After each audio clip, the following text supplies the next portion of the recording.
পরিশ্রমের ফল অবশ্যই পাওয়া যায়। কথাটি আরও একবার প্রমাণ করে দিল আমাদের হিস্ট্রি ডিপার্টমেন্টের স্টুডেন্টরা। গত 3 বছর ধরে পরিশ্রম করে আমরা পরপর 3 বছরই জয় ছিনিয়ে এনেছি।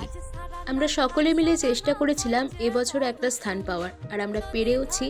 আমরা থার্ড হয়েছি। আমরা সকলে এবছরটা একটু ভালো এক্সপেক্ট করেছিলাম, তবে ঠিক আছে, ঠাকুর যা করে মঙ্গলের জন্যই করেন।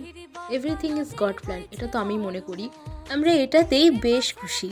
অল্পতে সন্তুষ্ট থাকতে শিখতে হয়। জানেন, আমাদের স্যারেরা আমাদের একটা কথা বলেন। ওনারা বলেন এই সোশ্যালটা তোমাদের উপর প্রেসার ক্রিয়েট করার জন্য নয়, তোমরা যাতে একটু রিল্যাক্স ফিল করতে পারো তার জন্যই এই সোশ্যাল। আসলে তোমরা সারা বছর যে পড়াশোনা করে আসছো তার থেকে একঘেয়েমিতা দূর করার জন্যই এই ব্যবস্থা করা। এটা কোনো প্রতিযোগিতা নয়, এটা তোমাদের আনন্দ দেওয়ার বিষয়। তবে এটা করতে গিয়ে যদি তোমরা প্রতিযোগিতাটাই সব ভেবে নাও, আনন্দটাই না পাও, তাহলে তোমরা এই স্টল করো না। সত্যি বলতে কি, আমাদের কাছে এই ট্রফিটার কোনোই দাম নেই। আমাদের কাছে বেশি মূল্যবান হলো তোমরা আর তোমাদের মুখের হাসি।